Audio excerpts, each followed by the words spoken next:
Think everyone is almost in.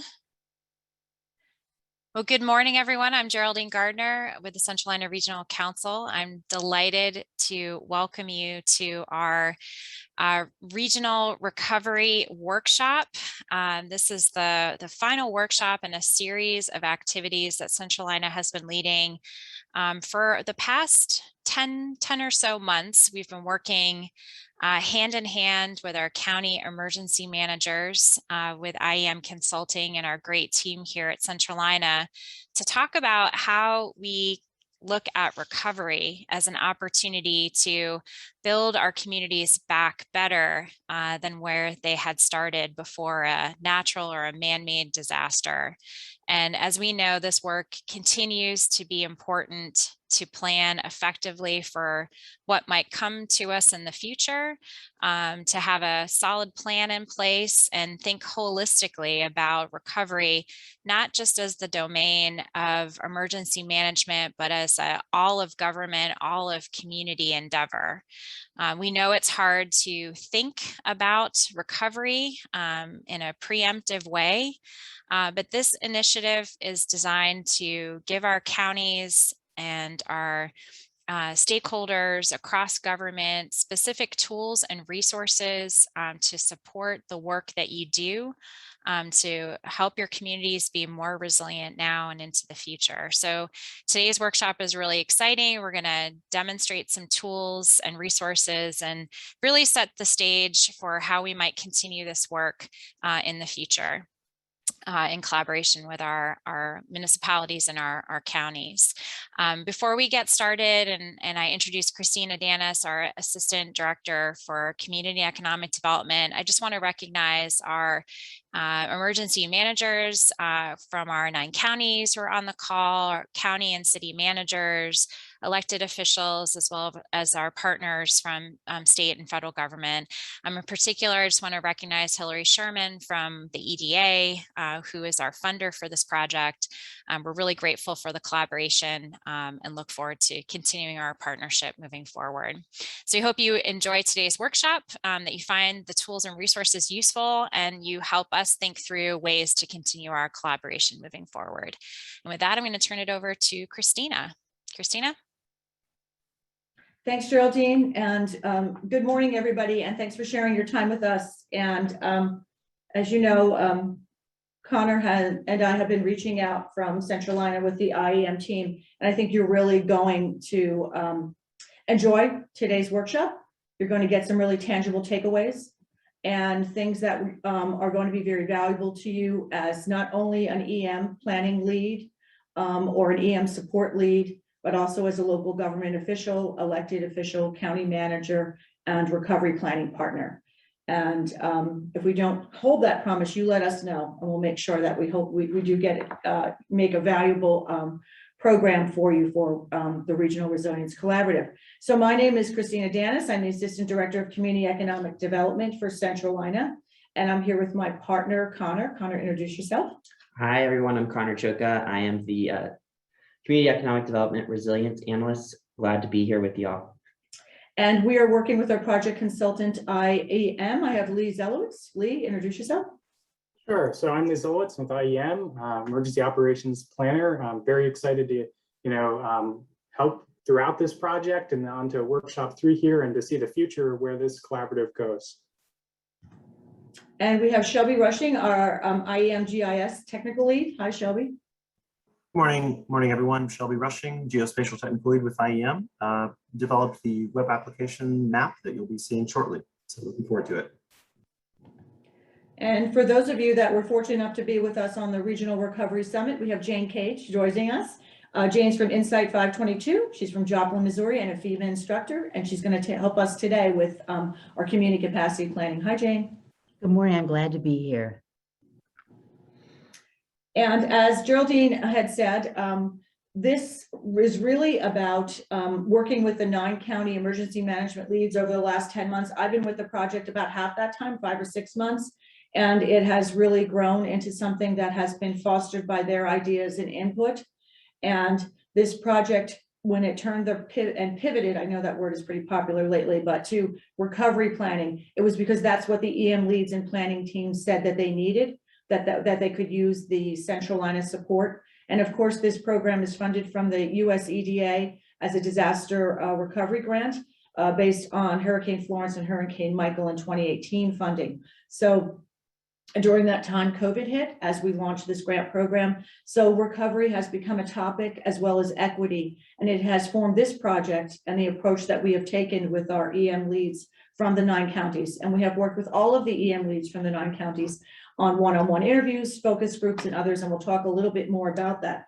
But we're very pleased for them to join us today, along with their county managers, local officials, and elected officials, and whole community planning partners. We also have with us today representatives from FEMA. We have Vianda Simmons and Diane Walbrecker. They are in the FEMA division that also does instructional planning for community planning and capacity building. And they are also partners in this workshop. Jane works with them quite regularly as an instructor. And so just to let you know that we've also vetted this through our FEMA partners to take this to the next step and make sure that not only does it reflect what the federal government and the state government want, but that it is important and relevant to the work that they want for communities and local government officials and whole community approaches to use. So we're right on target as it goes. So this slide is a slide that talks about the 9-county region. And it also looks at the three North Carolina emergency management areas, the 5 hazard mitigation planning areas, the 2 nuclear plants, planning zones, McGuire and Catawba. It also looks at the 2 domestic preparedness regions that support the 9 counties. And it also includes 8 council of governments, including Centralina. So the thing that brings us together is the 9-county Centralina region. And as these recovery planning partners overlap, we want to let you know that the purpose is to demonstrate the value and extent of recovery partners in the region. And so we thought it was interesting to let you all know as we go through this slide, how many different regional jurisdictions inform the 9-county region and how much recovery planning is already going on in the region. And that there is a great amount of collaboration and shared insight already going on. However, there was an opportunity to lift up recovery planning and to bolster that as part of this next step. Next slide. So today's workshop is really to discuss key concepts about recovery and the role of local leaders during disaster recovery. And the journey that has been on started out with the emergency management leads and their planning teams, went to recovery, and then realized we need our partners, our county managers, our local government officials, our elected officials, our nonprofit, our community stakeholders to be part of the recovery process. And so as you'll learn here today, the emergency management may own the recovery plan. It may be part of their document, but it is the government, it is local officials who own recovery action. And you'll hear more about that today. So we're going to demonstrate also a GIS equity recovery planning tool that IEM developed for us based on the information from our county EM leads at what they need. This is specific to the region and specific to the hazards. We're soft launching it today, and we look forward to further refinement. We're also going to discuss potential funding and collaboration opportunities with Centralina and others, and discuss next steps for the program and the formalization of the Regional Resilience Collaborative initiative. So cameras on. We're here to spark ideas, share of concepts and thoughts. We want to ask questions by raising your hand in the hand icon. Raise your hand on your own with your camera on. Use the chat. But most of all, there will be discussion sessions after each segment of this, where we ask for you to unmute and share your thoughts. This is an interactive component. We have 40 plus people here today, and I understand that it's hard to all be seen, but please feel free during the discussions to interject and have conversation. We've planned this to allow time for that. And the best ideas come from bouncing off of others and hearing from others. So we welcome that today. Next slide. I'm going to turn it over to Lee now from IEM. Thanks, Lee. Thanks, Christina. Again, really appreciate you all taking the time to meet with us today. And we're going to kind of kick off by, again, focusing on the role of local leaders and discussing how recovery, again, is an opportunity to look at where your community is and where things can be improved in the future. When, after a disaster, there needs to be the opportunity to build and rebuild. As Christina noted earlier, Jane Cage is joining me, and you may recall Jane if you were at the Recovery Summit in September.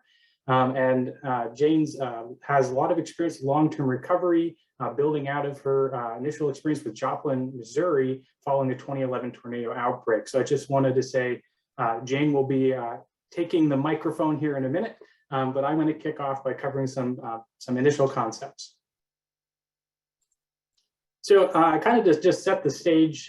Again, when we're talking recovery, obviously there are different phases of recovery. Before recovery, you have response to a disaster. So this is basically what happens in the initial hours to days. Again, right after an incident begins, its primary objective is life safety. This is where you have your emergency managers engaged with coordination and support with your first responders out there, your fire, police, EMS, search and rescue, trying to ensure that they can protect lives, property, and the environment. And survivors have a variety of needs at this point and may include things such as emergency medical care, shelter, food, and other services. When you move then into short-term recovery following an incident, usually short-term recovery is going to be in the weeks to months. Sometimes the ballpark number is the first 8 weeks or so. And again, this can be after a more major event that requires a build back effort. And I think there's some good terms for how they conceptualize that to say that's, again, an opportunity to improve. So a lot of the activities here are things like, again, clearing roads, repairing them, restoring essential utilities, things of that nature to make sure there's power, water, sewer services, and supporting the reopening of your essential businesses.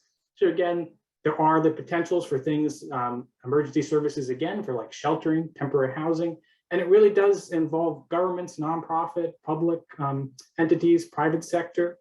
And then kind of the area that we're focused on mostly here today is the long-term recovery and resilience. So again, this is the point where we moved on into the months and years. And this really does take a large organization with lots of different elements involved. It may include that rebuilding of homes, schools, facilities, such as, again, damaged infrastructure, but also it's important to recognize rebuilding the economy, and it gives you that opportunity to address existing needs in your community. And it's really important, especially for long-term recovery, to think of community as essential for developing that vision of what the future looks like as a result of recovery. And it's different kinds of communities have different kinds of needs and priorities. So it's always important to recognize that. And even in Centralina, I mean, you have a variety of different types of jurisdictions, localities, big cities, small cities, towns. You have rural settings, suburban, urban settings. And each one of those have different priorities and resources and varying levels of potential impact from an incident. So again, the more we can think about these processes and these concepts in advance, the better we can be to face the challenges of recovery post-disaster. As Christina noted earlier, an important place to start and that we think about again is that emergency management can own your pre-disaster recovery plan. And that's a tool that can be developed, put in place in advance to start building those partnerships. But when it comes to leading and owning long-term recovery, commonly that's then owned by your county and city leadership. The local leaders can own that part. They're going to help set the objectives, and they can leverage, again, the public sector, nonprofits, private sector. Now, when it comes to actually building a recovery organization, has to be very flexible, can be variable based on the particular incident. The areas of focus are going to differ again. And what we have here is a general sketch of a concept for the organization, just to give you the idea and kind of situate, again, where local leaders will fit into this. So we have a recovery coordination council at the top of this graphic. And again, those are the folks that are going to be directing recovery objectives and overseeing policies.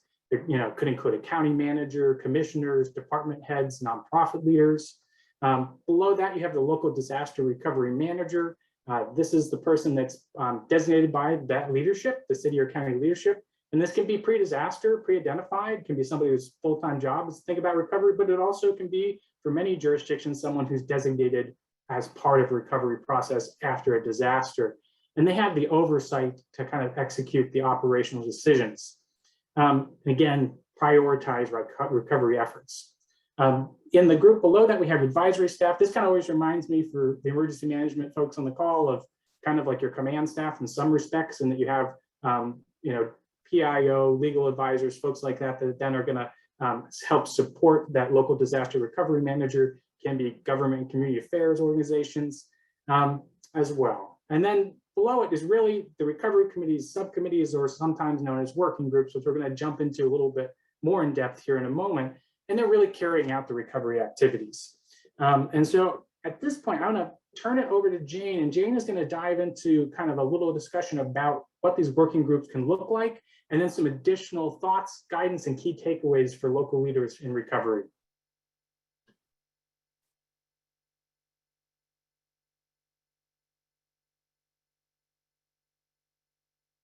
There I go. Good morning. Yeah, a preface before we begin talking about these working groups from some of my observations related to recovery. So I have 3 items, and then as Lee spoke, I thought about a 4th that I wanted to add. The first is to remind you that long-term recovery is very different than the response phase of a disaster.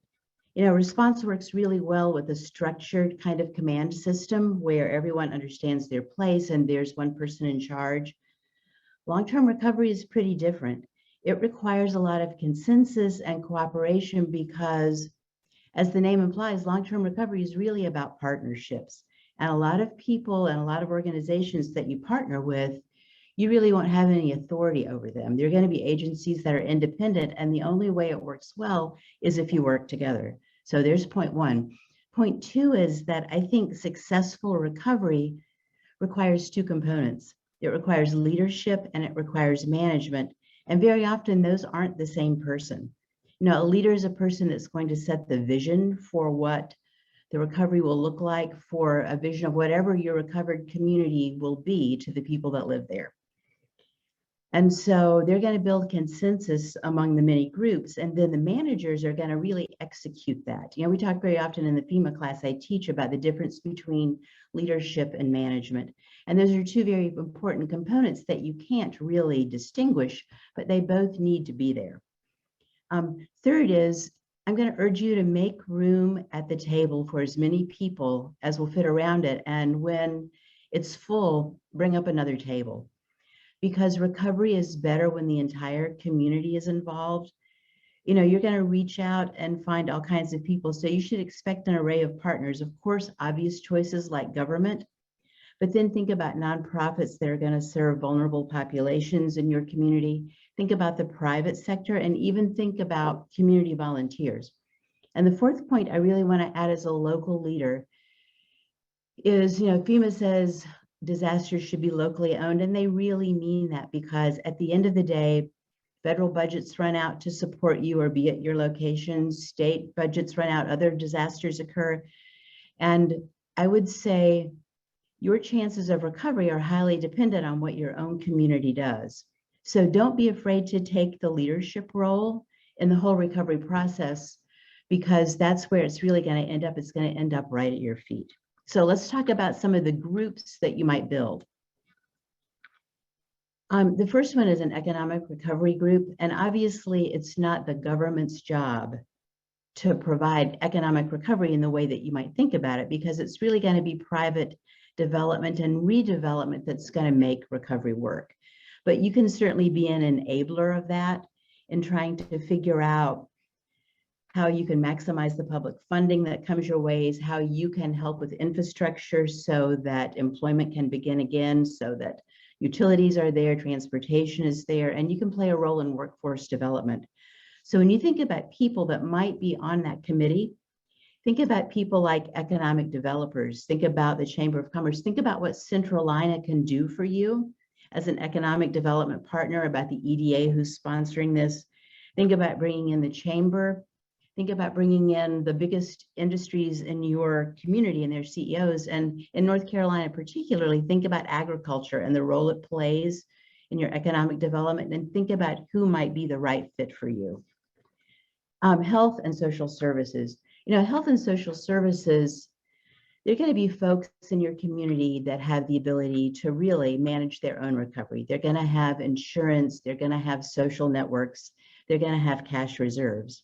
But there are going to be a lot of other people who don't have those luxuries or even those necessities, and that's where you can help with vulnerable populations.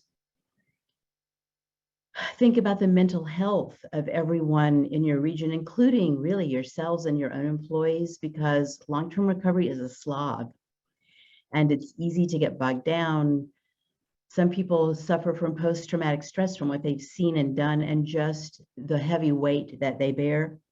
So of course, your health department would be involved in the Department of Human Services, but then think about mental health organizations in your community that you can bring in and faith-based. And never forget to include schools in this group, because I would say I've seen in my own community how disproportionately affected children were by the disaster and the extra emotional support that they need to make their way through it. Next, housing. I think there's probably no more complicated section of recovery than housing. And I say that because you need short-term solutions, intermediate solutions, and long-term solutions for housing, perhaps. So think about developers and contractors. Bankers and mortgage officers are obviously very key to this group. The State Department of Insurance that can help with those kinds of issues. And then there's a vast array of nonprofit housing providers that may show up in your community that you can work with. Next slide, Lee. And then let's talk about infrastructure. I think an infrastructure group is really important, and really their role is probably the most obvious, is you're going to assess damages and figure out how to rebuild. So think about utilities in your community that might be there, the State Department of Transportation, regional floodplain and stormwater people, and then people in your own public works department. And then this seems like maybe not an obvious choice always, this natural and cultural resources idea. But I can tell you that key to your community's psyche post-disaster will be to recover the landmarks and the unique features that make your community your community. It could be a courthouse, it could be a park, it could be a historic downtown. There are a lot of things that make your community feel like your community. So think about people that could come in and help with that group, parks and recreation from your own staff, your planning and neighborhood departments that are there, but also think about people like architects and historical societies that understand the history of what goes on, landscape architects. Those are all really good choices. And I think it makes sense if you're building these local groups to think about how your state is already organized, because they're already organized into recovery sectors. And sometimes if you can make your sectors and your groups match their groups, it makes communication much easier, and it also helps clear up lines of authority about who is working on what. So if you're thinking about those groups, then let's move forward a little bit. And I want to talk to you about a resource that Centralina prepared for you. I'm going to hold it up. This is my one-page printed copy, and it's called the Local Leader Disaster Recovery Guide. And you can see it on the sheet in front of you. It's not meant to be the encyclopedia of recovery, but it's meant to be a really good start to get you started down the road to think about what you might be working on. So let's talk about some of the things that are in there and some of the things that I think you should think about right up front. And the first is, as soon as a disaster happens, you should go visit your financial department and make sure that they're starting to maintain accurate, complete, and careful records about recovery. Make sure that somebody in that department fast tracks their knowledge about federal procurement and record keeping that's required. So much of the aid that you're going to get is not going to be aid before the fact, but it's going to be reimbursement for money that you've spent. And I would say in Joplin, our planning director, who was in essence one of our recovery managers, was really careful and almost afraid that we might spend money that we might not be reimbursed for because we didn't follow a federal procurement rule. Oh, I see. Thanks, Connor. Connor's putting up the link so you can find this recovery guide for yourself on the Centralina website. So thank you. So think about finances really first and what you can do, and then think about right away how you're going to document damage. Because, I never thought I would speak government, but now I can say IA and PA as if I am a government person. But if you're going to get public assistance, if you're going to get individual assistance is one, public assistance is another, and it requires proof of damages. In Joplin, one of the things that people said was that everybody in Joplin must have had a chainsaw because we cleared away damages almost right away so that people could get through. So think about early on getting out to take pictures and what you can do to make sure that you're able to document, and think about the people that you're going to have to work with and what citizens need. Think right away about recovery. One of the statements in the local recovery guide from Joe Stanton said is you should have someone in the EOC who's thinking about long-term recovery. So think about who in your community could be the visionary and the leader, and then who can make a great management team. And also expect to develop a public strategy right away about how you're going to communicate, and make sure that you're communicating often and consistently, because people will want to hear from you about what goes on. And this last point, I'm going to say, start with a vision. Take time to plan and think about what your community can look like post-recovery. It shouldn't look the same as it did pre-recovery. It should look better. And this is the one unique opportunity you may have to do that. So let's talk about some of those moving parts. Lee, if you'll move me on.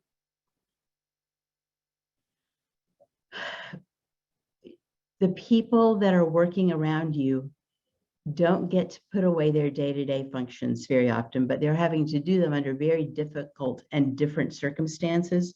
So think about what you can do first for your own staff.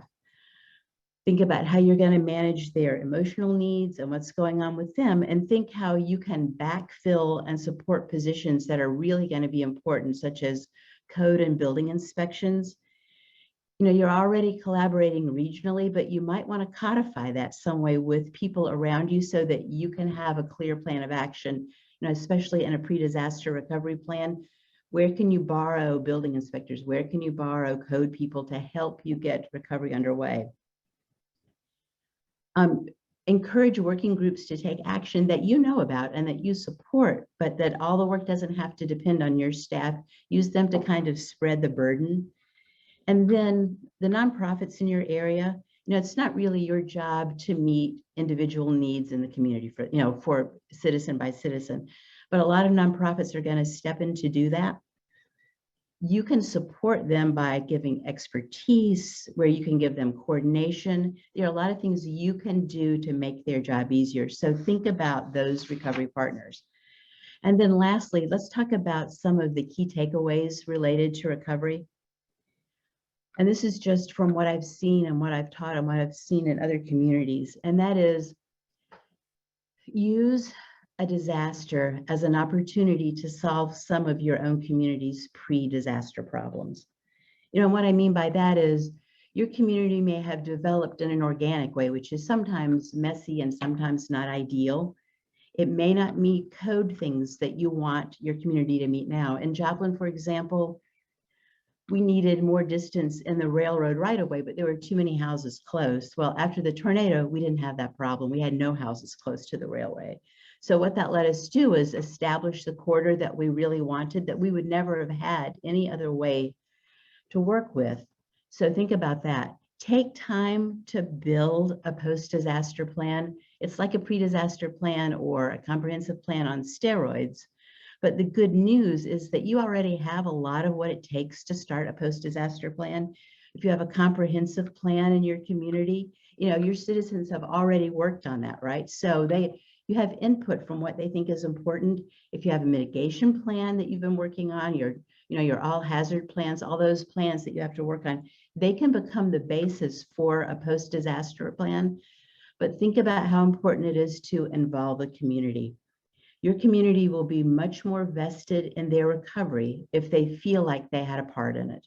So think about that as you work on it, and include everyone and make sure you're communicating in culturally sensitive ways and in appropriate ways with everyone across your community. Third, think about how you can communicate and celebrate success and progress, because it's going to be up to you to provide hope for your own community. And those successes mean a lot, and it's easy to find the first ones, when debris is removed, when school is start on time. Figure out what's specific to your community. In Joplin, one of our biggest celebration days was when Chick-fil-A reopened. You would never have thought that would be a really important thing, but I can't tell you what that meant when everybody could go through the drive-through at Chick-fil-A. So think about those and mark them. And as recovery continues over a really long period, make sure that you're seeking out every one of those so that you can show your community progress. And the last is, I think you should draw on the experience of other people. You're not the only place that a disaster will have happened. And people who have been through disasters, I can tell you in our community, we're always happy to pay it forward by talking about what we did right and what we didn't do well. And unfortunately, you have a lot of people and a lot of communities in North Carolina that have experienced disasters. So reach out and draw on the experience of others, draw on the experience that Centralina brings to move that forward. So with all of that in mind, I'm going to stop, and I guess Lee will see if we have questions. Yeah, definitely. It's a moment for discussion. So, based on the topics that Jane covered, feel free to raise up questions and such. And I also wanted to offer to the folks that are in attendance from FEMA, Diane Wilbecker and Vianda Simmons, if you had some thoughts you wanted to offer up as well based on the topics we just covered.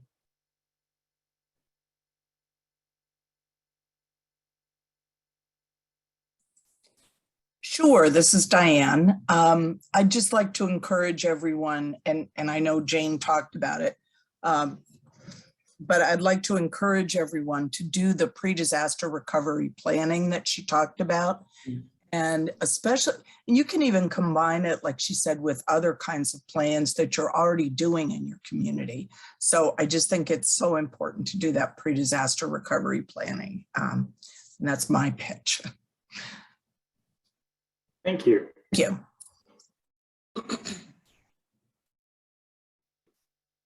Great. I'm not seeing any questions come through the chat. We'll have more opportunities and to discuss, but if you have any, feel free to jump in. Vianda has her hand raised. Hi, Vianda. Okay, go ahead, Vianda. Hi. Sorry about that. Oh, no worries. Good morning. Thank you so much for the presentation. It was excellent.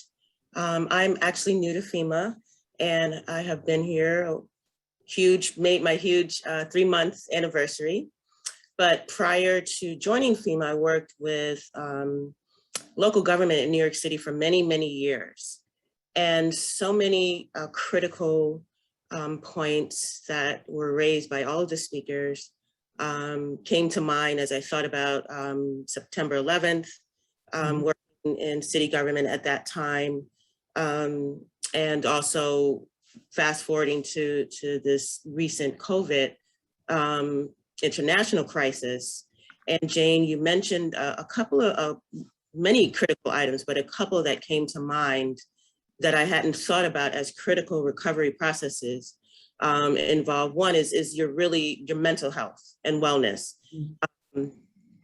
When I was working at the New York City Housing Authority during September 11th, my office was just 2 blocks from the World Trade Center. And so I think, the managers, who was in management at that time, were required to come back 2 weeks after the disaster. And so I was handling the crisis in my own way. I wasn't really talking to anyone about it, but I'm a manager, I support staff, and I support huge developments around the city. And therefore our clients are public housing residents, which are amongst our most vulnerable population. When we came back, we were required to attend a kind of a mental health wellness orientation by a great organization called Safe Horizons. Not sure if you're aware of that, but they provide wonderful services nationwide. And Safe Horizons gave us a tutorial on how to handle crisis. What does mental health look like? And how can we support our staff as we're moving forward towards really trying to even understand what happened during September 11th? So as we're tasked with making sure our own clients, the public housing residents, are safe, we're rebuilding public housing. And again, as a person, you're trying to even understand what happened. It's critical to really have staff in place that can manage the processes while also focusing on what became PTSD. So I think a lot of people minimize that, the importance of that. But if you're able to really get presentations from providers who can provide the staff management with training on how to proceed forward in a healthy way, then you can actually manage your teams and you can manage the work.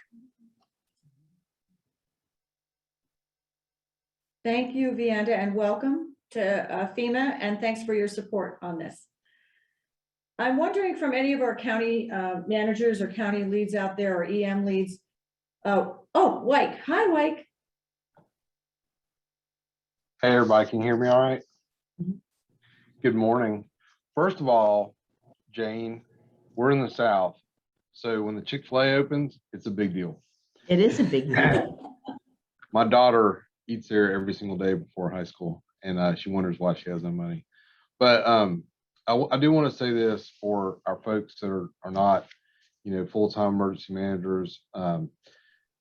You may not know this because we think we do a pretty good job at the local level, but this is not a question of, when we're talking about recovery, it's not a question of, will you ever need it?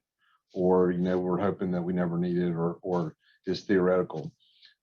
This will happen. And the question is when do we need these services, and the importance of recovery. And I said it before, and for the good of the group, for the folks that haven't joined us before, recovery is the disaster after the disaster.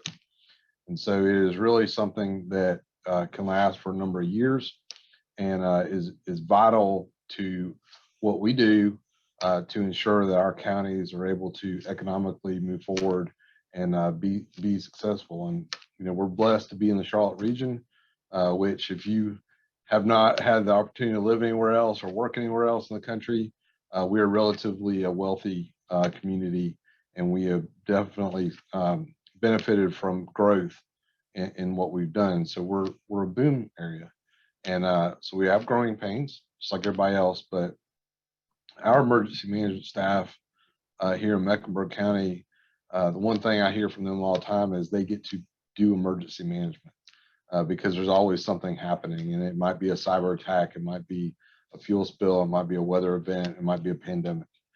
So there's always something happening. But the importance of ensuring that we have structures in place, and I will tell you that I'm a huge advocate for the recovery management manager piece of this. And so as we move forward, I'm very interested in, maybe Mecklenburg County doesn't have to go to alone. Maybe we can do it in a regional way.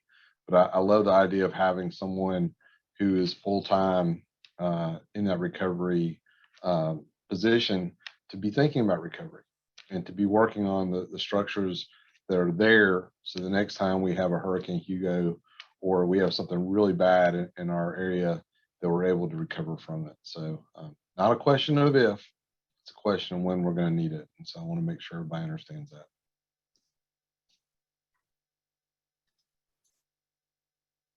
Thank you so much, Wyke. Thanks. Mhm. Anybody else?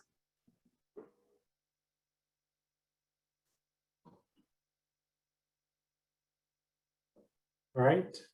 I didn't see any more hands raised this time, since I'm trying to check that a little more actively. So next, we're going to pivot over to the next portion of the presentation.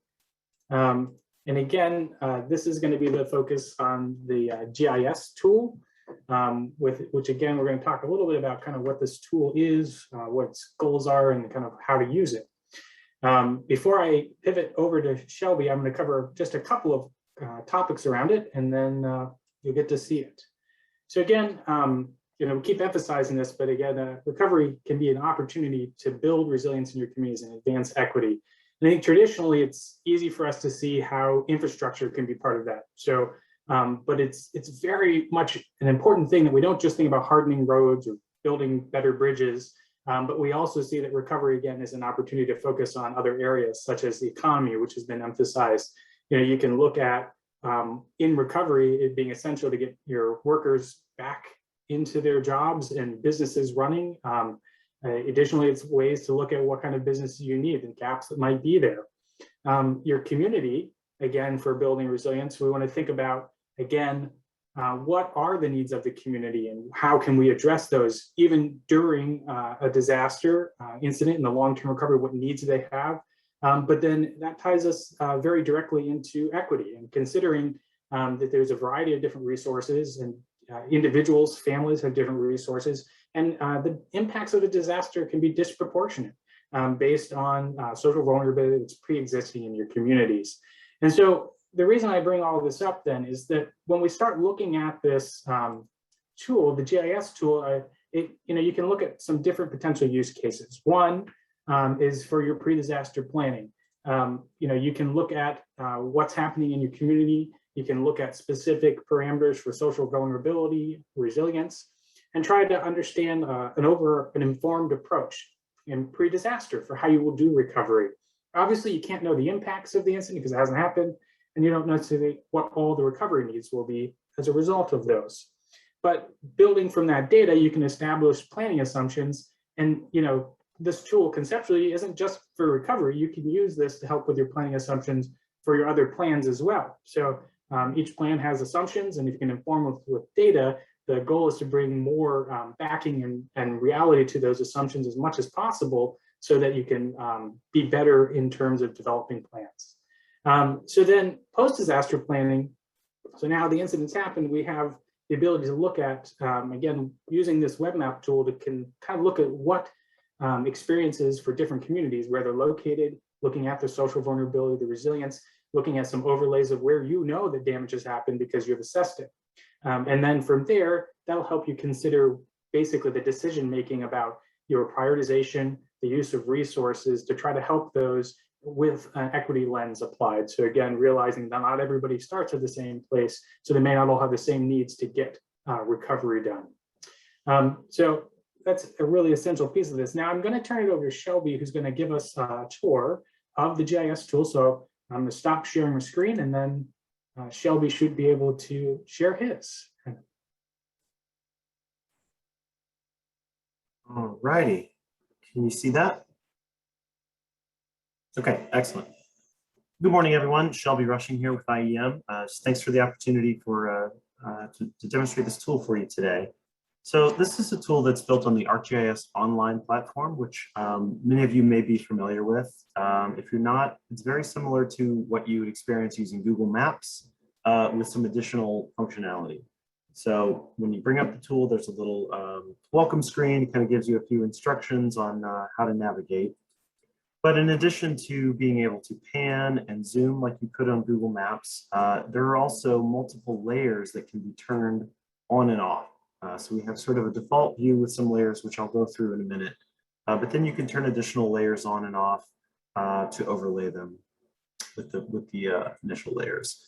And then in addition to that, we have sort of a street base map here that shows your streets and some features, but you can change it to all these different base maps as well. So if you wanted to see satellite imagery, for example, you can pull that up. There's contour maps, National Geographic maps, all kind of different things that'll go in the background if that's something of interest. Additionally, there is a little measure tool where you can measure areas or distances in a number of different measurement types, feet, miles, that type of thing. Then you can use your tool here to go back to the home view. I'll change back to the streets map.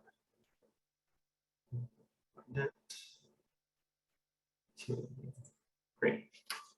So explain a little bit about what is included in this map. There are 38 layers that are broken out into 5 categories.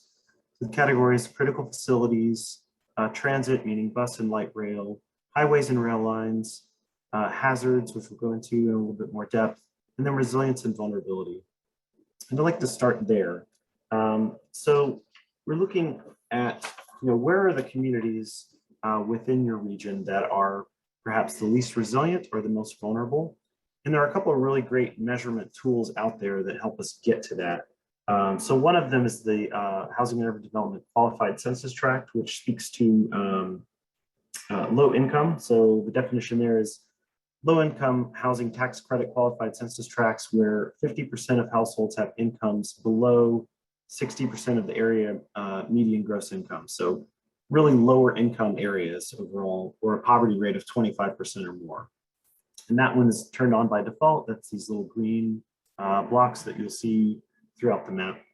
The other two are the community resilience estimates, which is a measurement by the Census Bureau. And this is vintage 2019 data. And so what that's looking at is 10 different factors, including poverty, communications challenges, disabilities, employment status, so where there's large areas of unemployment, and then age, so elderly and then very young children, that type of thing. There are a couple of others. And this is symbolized by the percentage of the population with 3 or more risk factors. So let me just turn that one on so you can see how that's distributed. So the lighter areas, 0 to 12% of the population have 3 or more risk factors, and you can kind of see the distribution throughout the region. As you get to the more saturated colors, Anson County, for example, is in the top 2 categories overall. So between 25 and almost 50% of the population in that county have 3 or more risk factors. And you can see some distribution across the entire region. Even within certain counties, there are areas with more, more risk factors than others. Another measure we included is the CDC Social Vulnerability Index, which many of you may be familiar with. This is a product that's been around for quite a few years. And it looks at 15 different variables organized into 4 themes. And the themes are socioeconomic status, household composition and disability, minority status and language, housing type, and transportation. So organized into those 4 factors, and then 15 overall feed into that. And they're symbolized on a percentile scale, so from 0 to 1. So the areas that are 0, that means it's very low vulnerability overall. And then the areas that are closer to 1, it's more vulnerability. And you'll see this looks fairly similar to the community resilience estimates. And when the map is set to the defaults, what we did is we looked at the top quintile of census tract for your region. So the top 20% most vulnerable, least resilient, according to these 2 measures. You can see that the SVI top quintile is red, and then the CRE top quintile is blue, and where you have this nice deep purple, those are where those overlap. So most vulnerable, least resilient. And you can click on any of the features in the map to get additional information about it. So this is the SVI top quintile. It's telling you that this census tract has a vulnerability percentile of 0.9, which the highest would be 1. So we can tell that that's one of the more vulnerable tracts. And CRE, percentage with 3 or more risk factors, about 31% of the people in this census tract have 3 or more risk factors in CRE. And then additionally, the qualified census tracts, it's just a yes or no. It tells you whether or not it is. And those also are going to have some overlap pretty strongly with some of the top quintile CRE and SVI. So you have 2 different ways of looking at this: your top tracts, and then you can see all of the tracts for these 2 different indices. And so this is something that is very easy to navigate, and we can leave some of them on and then start looking at some of the other layers. So let's take a look at next critical facilities. So here, if you click this little item here, you can turn on all the layers in that particular folder. Let's just turn them all on, and you can see it is a ton of information, a ton of facilities. And then let's zoom in a little bit and see. It becomes a little bit clearer where everything is. So many of these layers came from Reagan, within the region, who's a GIS analyst there with Planning Commission. And there are some other layers that we filled in from some national data sources, the high field data, HAZIS, pulled a few from there. But essentially we're looking at your first responder facilities and some of your critical infrastructure like bridges, potable water, wastewater, EMS, and then we get into dams, public schools, non-public schools, nursing homes, airports and heliports and things like that. So again, you can turn them individually on and off, or you can turn them all on and off at once. And let's take a look at fire stations, for example. Okay, so I see a fire station here, click on it, and I get some information about it, the name, the address, that type of thing. There's the whole data set there is available.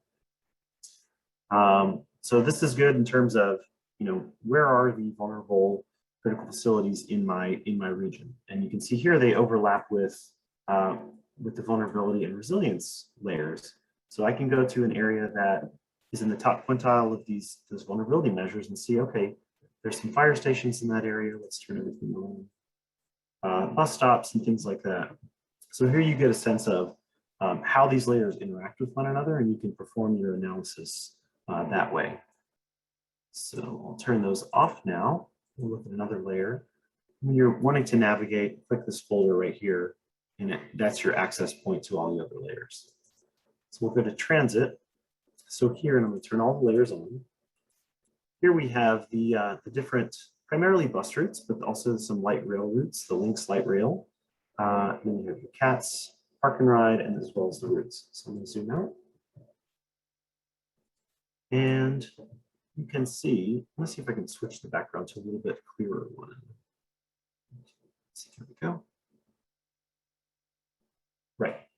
So you can see here each county that has a bus system, it's represented here, and you can click on them, zoom in a bit to get some information about each feature. So it's the Iredell bus routes. And this has some really good information, costs, hours used, that type of thing. And each county has a little bit different information, but everything that that is available is included in the map. So here you have your routes and your bus stops as well, CATS bus routes and stops. And again, you can click on each one to get some additional information about it. So let's go to the next layer. This would be hazards. Turn this one off first. Oh, apologize. Turn it on. Okay. Great. So here is primarily what's here is the floodplains, and these are from the FEMA firm, the flood insurance rate maps.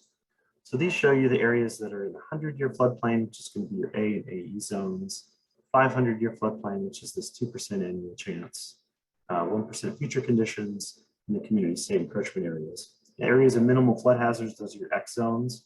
Those are going to be just clear. You won't see any symbology there. And this layer is very large. When you see this little spinning circle down here, it's telling you that the map is loading. So we'll just give it a moment here and let that load. Great, so you can start seeing the colors here for the AE zones and the A zones. Show you where the areas that are marked in the flood insurance rate maps as at risk of those floods. And again, you can click on everything and get some additional information about it. This is in the floodway, so that's essentially the part that's over the water. Let's see if we can find another here. Okay, so this is 1% future conditions. Again, this is all the information that's available in the FEMA flood insurance rate maps.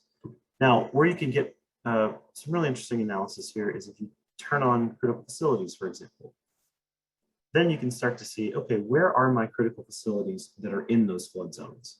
And that's really important to emergency managers so they know, when the big flood happens, we can then sort of anticipate where there's going to be damage, where facilities might require backups or things like that. So obviously, a lot of these are bridges. Presumably they go over the roads, but something to look at whether or not they would be at risk for overtopping if there is a significant flood. And then you see other things like the EMS and fire stations. Obviously, those would be a big concern if they're in a flood zone. And you see here some schools.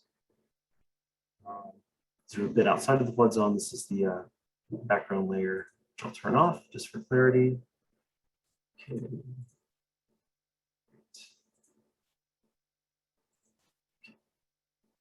And you can see here, this is a wastewater facility that is in the flood zone. So that's the type of analysis that this map enables you to do. And we also have here the watersheds. So it just tells you, you know, which body of water is most responsible for the watershed in that area.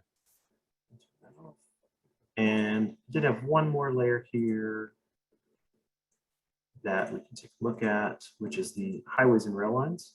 So primarily you've got your primary zoom.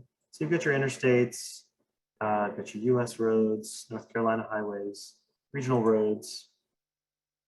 You can turn all those on and off.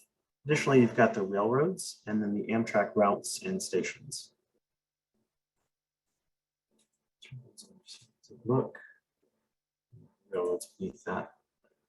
So most of these are freight rail, but we did want to call out the passenger rail separately.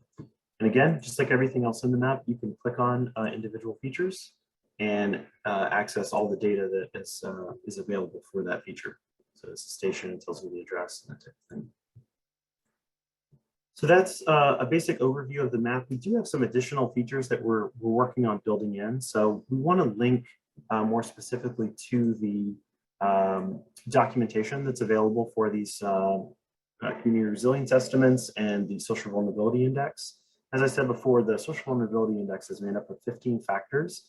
So we'll link you to the documentation for that explains what those factors are, what the significance of them are, and we'll add them to the database behind them. So you can, when you click on a feature, you can see all of the different factors for that track, not just the top line number. So that would be useful. Also, one thing that we've been discussing adding is when you have a particular area you're interested in, you want to know, okay, this area has some significant floodplain. How can I see which facilities? I mean, obviously you can look at the map and start clicking on them, but is there a way to sort of just export a list of everything that's in a given area? And that is something that we're working on. I think we should be able to do that. So if you want to see, okay, in this area here, just draw a little box around the flooded areas, and then you'll be able to export all of the critical facilities that are in that area of interest. So you can just kind of get it in one swipe. So that's something we're working on. And a couple additional features that we hope to roll out shortly as this map evolves. So with that, I think we have time for some questions. I'll be happy to answer anything that you guys would like to know.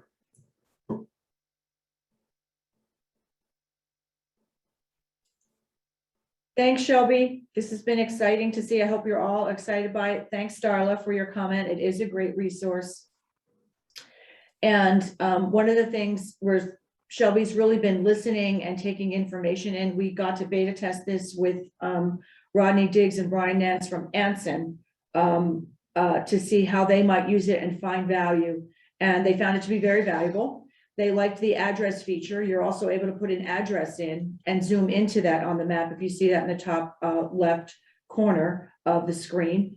And they like the fact that although there are many great resources and tools out there provided by FEMA and others, this was customized for them. It brought them to their region of interest, and they were able to work on it knowing that it included the things that were relevant to their hazards. One of the things we want to continue to work with you all on is what level of hazard should we put in? A lot of the flood data, do you need all that layers or specific layers? What is customizable and relevant to our EM leads and counties and local officials and professionals? And what does that look like in this? So this is our soft launch of it. We've been working on it and we're very excited by it. I have to wonder, thanks. Can you add local layers? We have from Juan. Can you add local layers to the web app? And I'll let Um, Shelley, go ahead, Shelley. Yeah, so a lot of the layers that are included here were, did originate from a resource in the region. But if you're asking if you could add your own layers to the web map, it's not set up to do that. However, if there are things that that you all would like to have added, that's certainly something that we could talk with Christina about. I'm able to add them. We're able to add them on our end, and then they could just be turned on and off for the people who need to use them. So I hope that answers your question. Yes, I think this is meant to be valuable to you all and meant to reflect a valuable tool for recovery planning, pre-disaster, even supports response, post-disaster.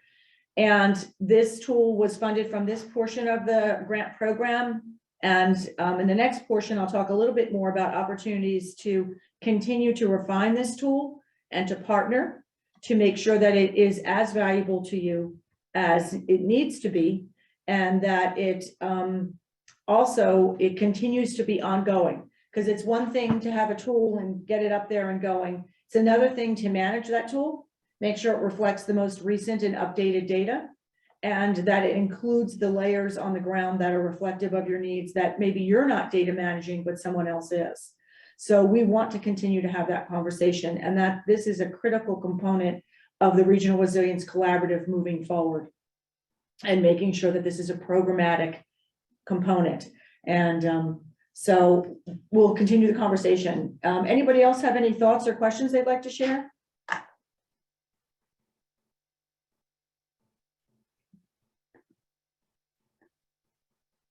Hey, Hey, Christina. Christina, Mark. Go ahead. this is Mark Howe, Lincoln County. As I'm sitting here looking at the app, we really like it. It looks like a wonderful tool. One of the areas that I know that the state has already done mapping on as well that I think would be beneficial, a couple of different things. One is our tier 2 hazmat facilities. I know that those data layers are available on another web application or a website. I'm wondering if we could get those added, especially the highly hazardous chemical sites, but all those tier 2 facilities would be beneficial as we're looking at a holistic or aggregate approach to it. Another area we might want to consider is asking agriculture for their data sets for confined animal agricultural. So those be places like where large numbers of animals are kept. So dairies, poultry farms, that sort of thing, so that we know, are they in a vulnerable location or facility? Another data set that we might want to look at is our food infrastructure in general. So those are the places that that actually, provide foods to our citizens. So grocery stores and that sort of thing could be another data set. I know Department of Ag houses those already. So maybe a few areas to look at. I know we talk about food deserts, particularly after a disaster. So if one grocery store gets taken out, how many people depend on that one location as their primary source of food? That's one thing that worries me. We have very few grocery stores. And so taking out one grocery store in this one area of the county, it's going to mean a 20 to 25 minute drive to another part of the county, or maybe even out of the county, to go get, that sustenance they need. So I think that's a critical piece. Thank you, Mark. All good information. And anybody else have additional layers or information that they like to, that came to mind as they're looking at this?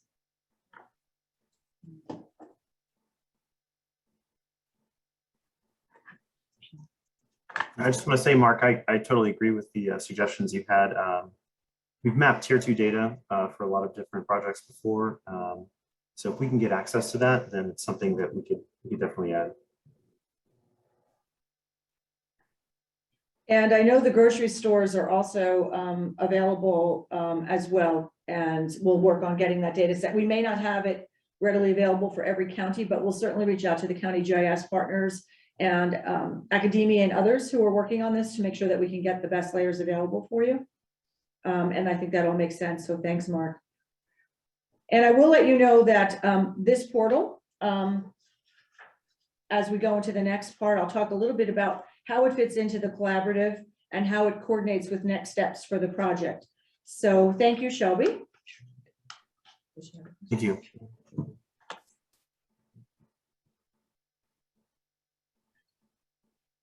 She did originally before Mark. All right, so we're back to the slideshow. I did see, Christina, quickly, I did see one comment from Vienda about demographics. Race and Okay, go ethnicity ahead. parameters is key and helps with understanding equity issues that may not exist. Totally agree with that. And that is part of what's included in the SVI, Social Vulnerability Index. So when we provide a link to everything that's included in that, you'll see clearly how it is incorporated. But you're absolutely right. It's something that we want to consider. Thanks, Vienda. Thanks, Shelby. So the collaborative to date has had more than 500 contacts. This came as a project that really we listened and outreach to develop. There were 87 program development meetings to get to this phase, 3 workshops. This is the 3rd of those workshops, and 10 work products were developed as part of this project. And it really reflects the voices and concerns. So all of the things that have been mentioned today to Shelby and throughout this about what the tool should include or what we should consider are how we got to this point, and we'll continue to operate in that fashion as we move forward. Next slide. So the information is twofold on this. There's the Regional Resilience Collaborative web resources. So on the Centralina, the public web page, there's the Regional Resilience and Recovery page, which is under the Regional Collaborative on our homepage.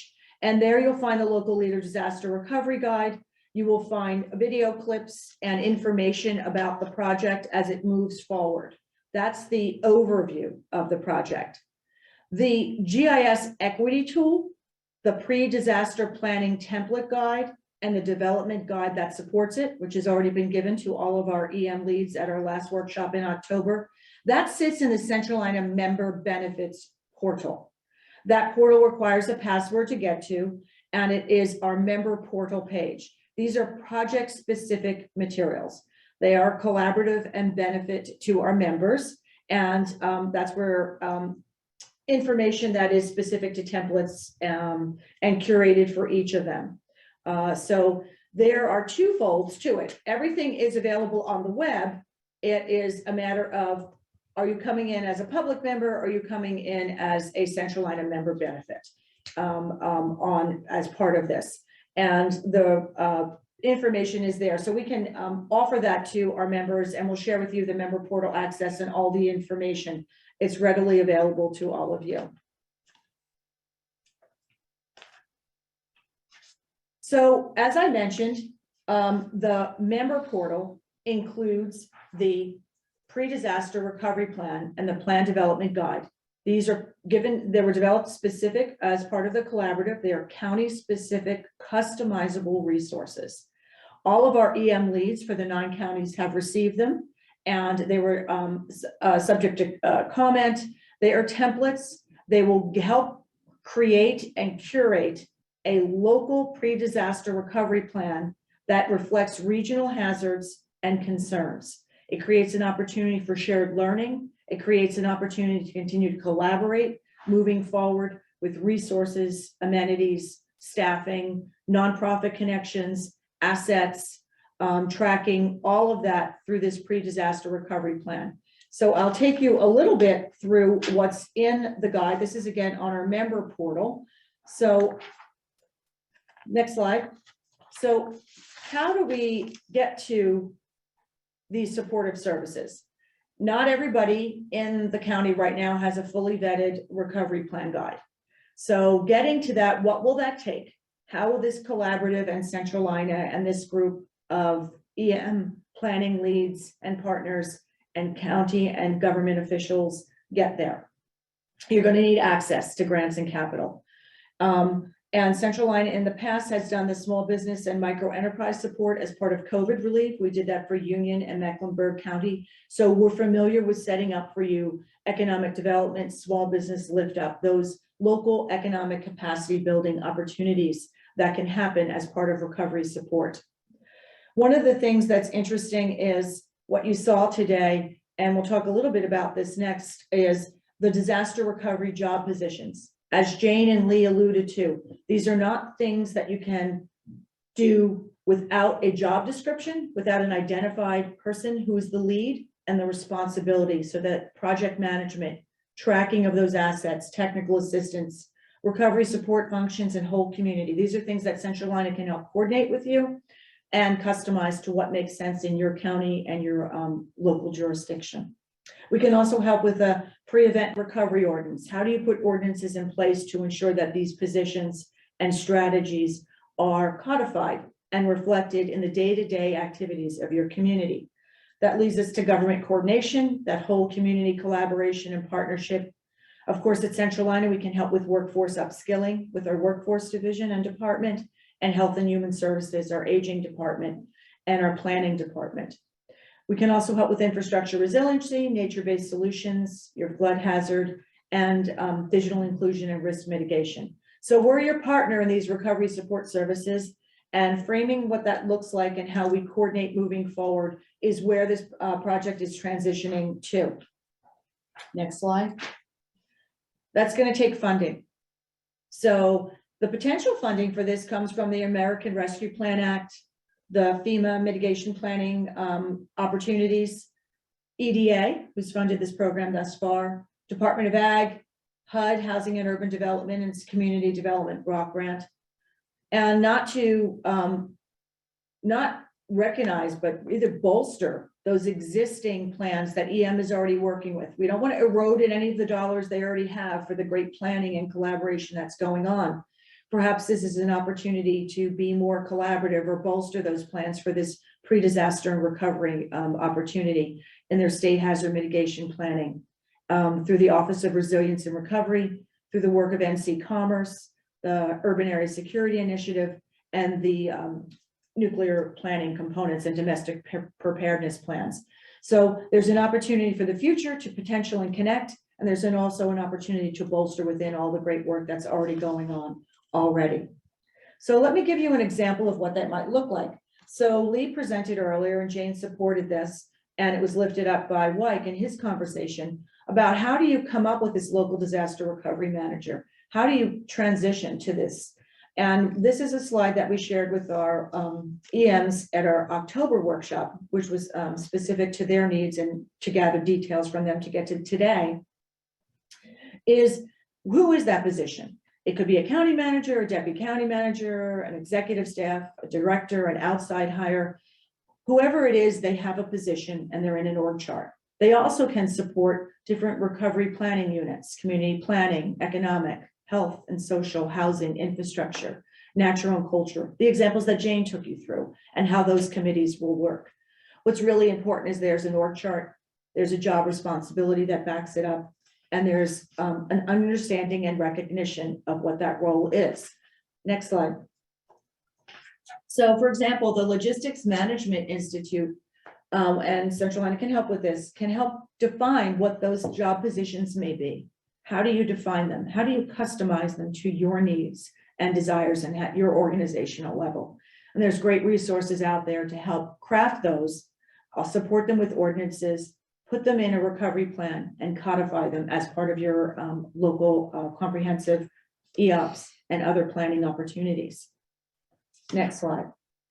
You can also look at your economic recovery coordinator. This person may or may not exist in your community or may exist through another entity in your community, a chamber or another component. But this could help you craft who that person may be, how this person may connect to this whole local recovery resource management org chart. And so these are opportunities that we can assist with as you move forward with this information. So we just want to let you know there's a lot of great resources out there. And that we want to make sure that you get there, that we get there together. I do want to let you know that I know that Clayton Voyner is on from Union County, and I don't mean to call you out, Clayton, but you talked a little bit, you in the past, you had implemented that local resource recovery manager position. And I'm wondering if you could share a little bit about that before we go into next steps. Yeah, absolutely. Can everybody hear me okay? Okay.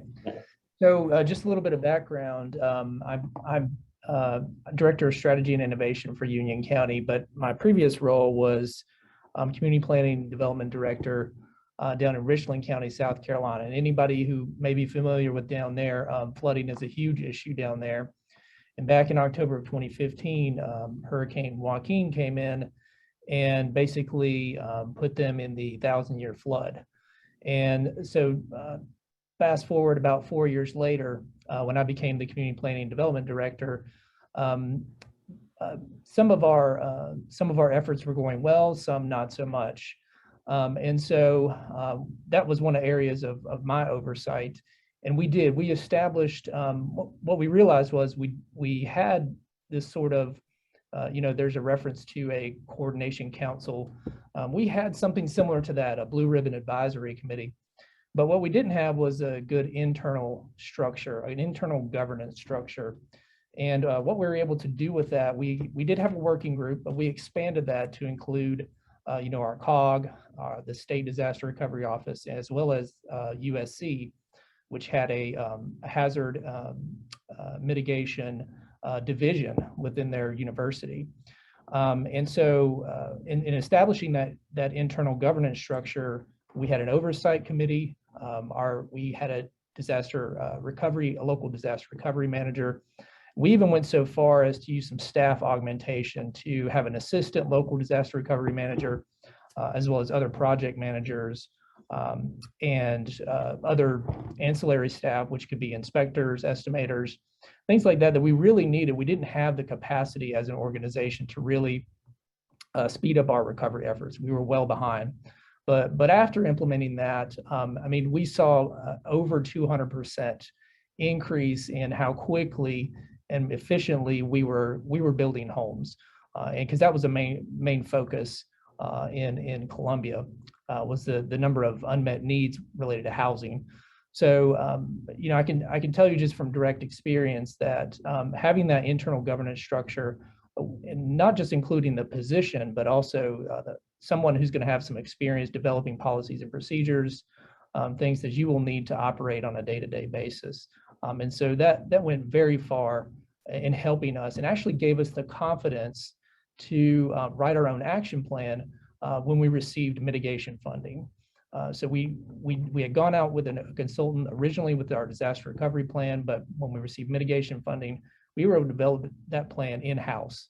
And I can tell you that the GIS tool is going to be something that's a great resource for you developing your plans, because you're going to have to, you're going to have to take that SVI data. You're going to have to look at all the hazards, fog, hail, lightning, wind, wildfire, and you're going to have to use those. We talked about different facilities, hazmat facilities. FEMA kind of refers to those as those community lifeline impacts. And so you're going to have to analyze all of that. And so I just can say from experience that that's going to be a great resource for everyone, because the map development is a huge part of your mitigation needs assessment.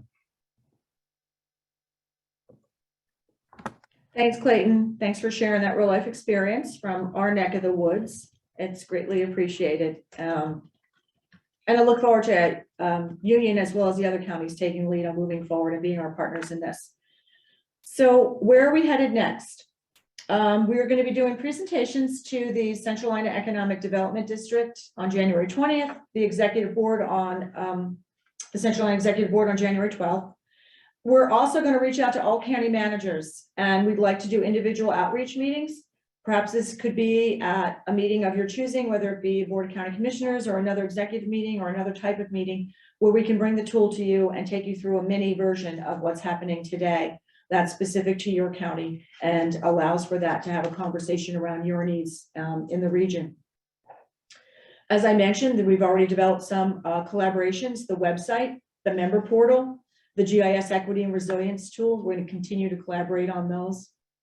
And most importantly, we really want to formalize the establishment of the Regional Resilient Collaborative membership. And we'd like to do that through writing, and even if it's a resolution or recognition of support that we're in this together, because that will help us secure the funding that will be ongoing for this program, and to show our partners like EDA and others that we're all swimming together on this, and we're all in the same waters, and we all have a shared perspective. And that's going to be important. So formalizing that collaborative membership and recognizing it will help us secure that funding that's needed to make sure that this is a program, not a project that was asked of us. I also want to say that I know that we blocked out some time today, and I want to give you back as much time on very busy schedules as we can, but I want just a few more minutes from you, because this is important about funding and next steps, because it relates to the work that we do. And this is the Regional Dialogue Series. It's the update that Centralina is doing with regard to its strategic plan and the Comprehensive Economic Development Strategy, or CES. So I'm going to turn it over to Emily Parker from Centralina to take you to a few more slides that will tell you a little bit more about that program and how it relates to this program through the CES. So Emily. Thank you, Christina. Can y'all hear me? Can you hear me okay? Yes, thumbs up. Okay, great. Thumbs up. Good morning. My name is Emily Parker. I am a senior planner at the Centralina Regional Council. And I must say, after joining this meeting and hearing all the work that you're doing, it's very heartening to know that you guys all are looking at resiliency and recovery and coming together. It's so important. So awesome work. It's really great. So I just want to spend a few minutes talking with you about the Centralina Regional Dialogue Series. This is a process that we are running this fall, and I have the privilege to be kind of quarterbacking, so to speak, or leading this process. And really the purpose of why we're doing this is to connect with our partners and stakeholders across the 9-county Greater Charlotte region that we serve, and really to understand and to listen to what opportunities and challenges are facing the region. 2 points that I heard earlier that really stuck with me is what Jane said earlier about making room at the table. And if there's not enough room, you get another table, and that's so true. And I think the work that we all do, and particularly with the Regional Dialogue Series, wanting to hear from as many voices and perspectives as possible. And then what Christina just said about we're all swimming in the same water. So we're all in this together. And that's really the spirit of the Regional Dialogue Series. So for a couple of months here, a quick period in the fall, we're meeting with folks. We have a survey out, which we'll see on the process slide, which will be next. But really, the input we gather, the data we gather, quantitative, qualitative, will all go to serve two important plans. One is Centralina's next 3-year strategic plan, which will directly inform the work we do at Centralina across our departments, and how in turn we serve the region, from region-wide work to working with specific communities and to providing services to individuals. That's very important. And the next plan that Christina, like she just mentioned, is input will go to serve and inform the next comprehensive economic development strategy update. And so my understanding is that this group, in terms of resiliency and recovery, the work of this group will continue on in the context of the CEDS after the turn of the year. So hearing your voices is very important in this process. Connor, if you go to the next slide, please. So this is a little bit of a snapshot, a visual of the Regional Dialogue Series process. We have a survey out. As you can see, it launched at the end of September, and really from October, November, December, we're really focusing our energy on conducting focus groups, which I'll talk a little bit more about in a few minutes, and joining existing meetings such as this one to raise awareness about our process and to ask for your input. We're also engaging, of course, our Centralina Board of Delegates and Executive Board, the Workforce Development Board at Centralina, and the Community and Economic Development District Board to get input from those groups, as they'll be kind of leading the charge after the beginning of the year. And all the while, there's data and analysis. We're, bringing in survey data, hearing from focus groups, and kind of sorting and sifting through all the great input that we're gathering. Underpinning all this is an ad hoc subcommittee comprised of elected officials and community leaders from the Centralina board and also the Community Economic Development District Board. So in December, our next step in December is to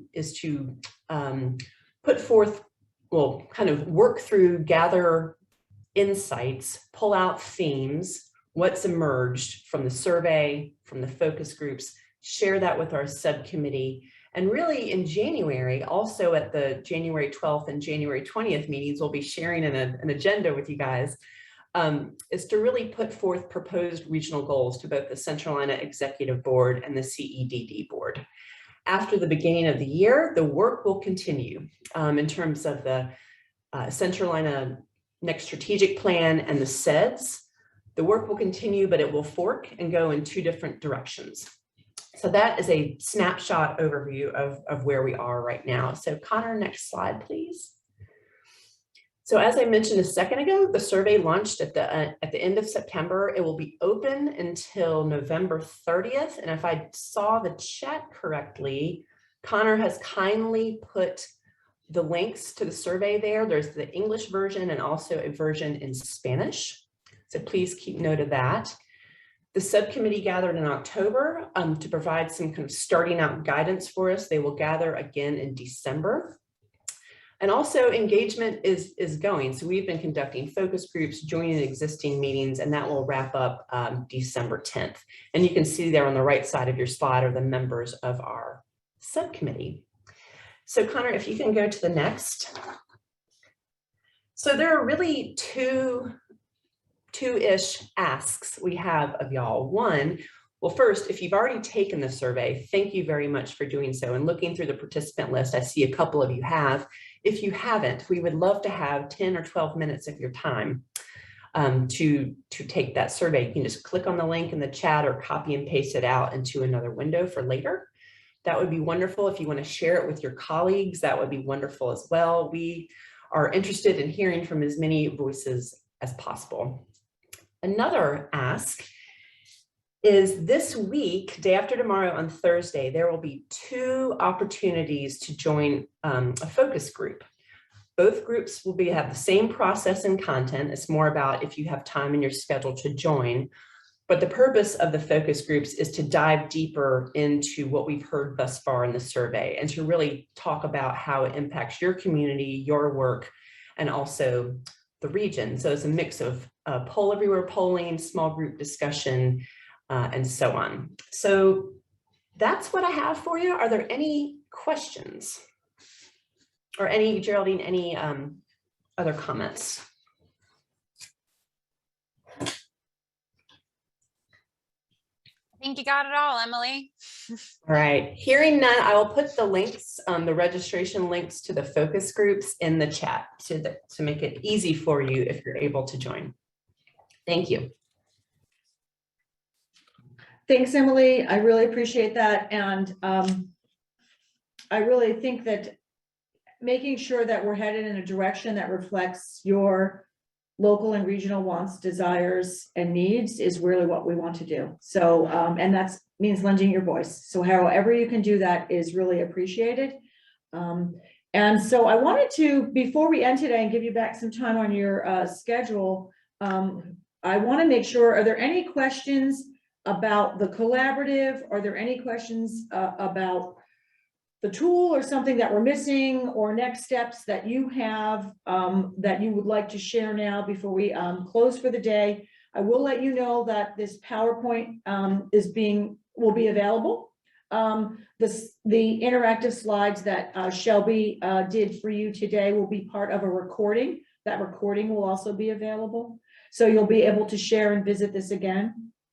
Please know we'll be following up with all of you regarding feedback and input about the equity tool and other components of the collaborative and formalizing that. And we'll continue to keep you in the loop as we move forward with the Regional Resilient Collaborative Program. So I just want to give it, before I turn it over to Geraldine, anybody have any questions, thoughts, things they'd like to share? If you think we're headed in the right direction, how about like just a thumbs up on your image? You know, if you think this is good, that would be helpful.